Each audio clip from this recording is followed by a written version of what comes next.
Ada kekecewaan karena apa? Negara kita sepertinya didikte oleh bandit.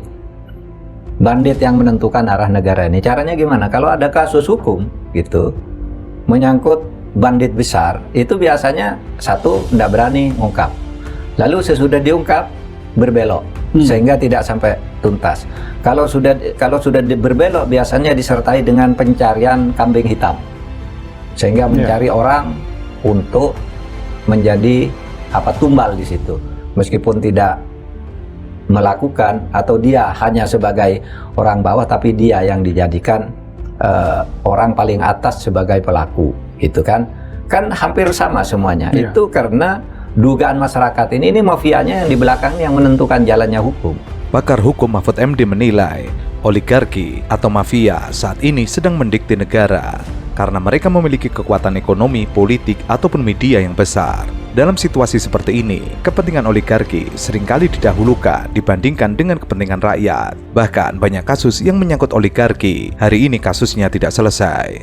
Belum lagi kebijakan negara yang lebih menguntungkan segelintir elit, korupsi yang merajalela atau kurangnya transparansi dalam pemerintahan, membuat negara tidak mampu lagi membendung kekuatan oligarki. Kemungkinan terburuk itu bukan datang dari antek asing, tapi justru dari musuh di dalam diri bangsa. Karena sesuai pesan Bung Karno dan Bung Hatta, perjuanganku melawan penjajah jauh lebih mudah. Tapi perjuangan kalian melawan bangsamu sendiri itu jauh lebih sulit. Dan kita menyadari betapa sulitnya perjuangan kita melawan perilaku pemimpin yang korup. Dan korupsi ini buat saya adalah pembunuh utama ekonomi bangsa. Artinya problemnya ada di domestik selain Problemnya ada di domestik dan terutama pada korupsi. Korupsi tercermin pada dua aspek. Aspek pertama adalah tata kelola pemerintahan yang buruk, the bad governance.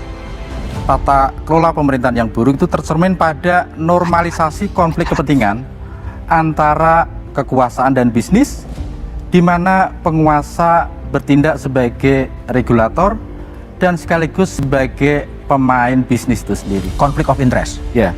Dan kedua adalah konflik kepentingan antara negara dan partai, dan yang paling memprihatinkan akhir-akhir ini adalah konflik kepentingan antara bangsa dan ormas keagamaan.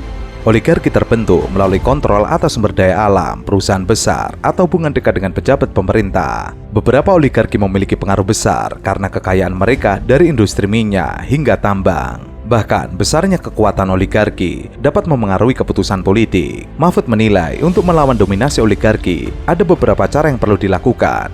Pertama, memperkuat institusi demokrasi, meningkatkan transparansi, dan memberdayakan masyarakat melalui pendidikan dan partisipasi politik. Sehingga seakan-akan negara ini didikte oleh bandit. Nah, kalau kasus terlanjur terbongkar gitu, jalan gitu, wah ini hebat. Tiba-tiba anti klimaks. Yang dikorbankan seorang lurah kecil, gitu kan? Itu kan ini kasus Lurah Kohot tuh ya. Lurah Kohot. Iya. Hal yang tidak masuk akal, dia bisa punya ide seperti itu sampai melahirkan lebih dari 200 sertifikat HGB maupun 263 dan sebagainya. Itu karena negara didikte oleh bandit. Hakimnya dibegitukan, penyidiknya dibegitukan, maju mundur. Nah, yang saya cemaskan adalah kalau misalnya masih ada orang-orang di lingkar pemerintahan yang kita duga dari awal korup, ya kan, yang kita duga lebih mementingkan kepentingan kelompok dan partai politiknya, yang kita duga juga dulu isunya korupsinya gila-gilaan dan lain sebagainya, terpaksa dilengserkan menjadi ketua umum partai karena isu ada 11 sprindik yang siap diberikan kepadanya, tapi tiba-tiba masih direkrut pemerintahan. Nah, itulah yang kemudian membuat saya merasa kok begini pemerintahan Prabowo. Tapi untuk menilai pemerintahan Prabowo sampai 5 tahun ke depan apakah berhasil atau tidak, kita kan belum mempunyai alat karena ini baru 6 bulan. Tetapi kalau yang kita nilai adalah the way dia merekrut orang-orang dalam pemerintahan, saya sungguh tidak puas sampai hari ini. Pakar hukum tata negara Refli Harun menyoroti soal koruptor yang masih bisa menjabat sebagai menteri pada era kabinet Prabowo ini. Ia merasa kecewa ketika seorang koruptor masih bisa menjabat sebagai menteri, meskipun sudah terbukti melakukan tindakan korupsi. Fenomena ini tentu menjadi perdebatan di masyarakat mengenai integritas dan transparansi dalam pemerintahan. Seharusnya, pejabat publik yang terbukti melakukan tindak korupsi diberi hukuman yang setimpal dan tidak boleh lagi menduduki posisi penting. Namun, terkadang dalam praktek politik, banyak faktor yang mempengaruhi keputusan-keputusan seperti itu, mulai dari kekuatan politik, dukungan partai, hingga proses hukum yang bisa berlangsung lama. Termasuk juga the way dia menyelesaikan kasus-kasus yang harusnya bisa diselesaikan dengan cara mudah. Misalnya? HAM misalnya, KM 50, itu mudah sekali. Very easy. Aktornya ada, bisa dirunut. Tetapi apakah dia mau membongkar circle itu? Itu pertanyaan, kan begitu. Kemudian kasus yang terkait dengan korupsi misalnya, mudah, minyak goreng, hutan, tetapi selalu berhenti kan.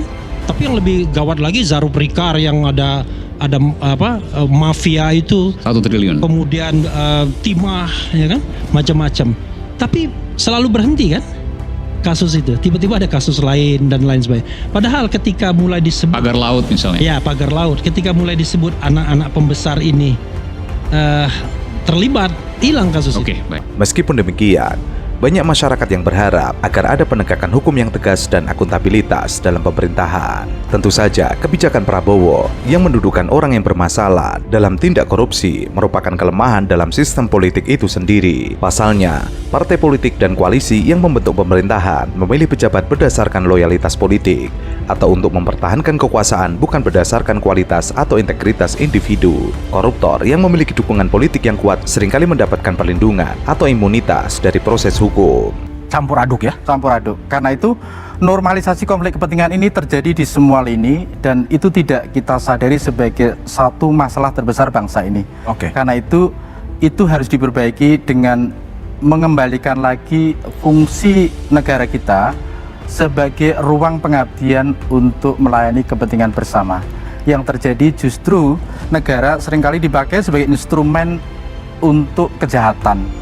Karena terbukti bahwa korupsi, kolusi, dan nepotisme itu justru dikerjakan oleh mereka yang berpakaian bagus, yang memiliki jiwa jahat, evil soul, yang memang bergabung ke pemerintahan untuk melakukan tindak korupsi.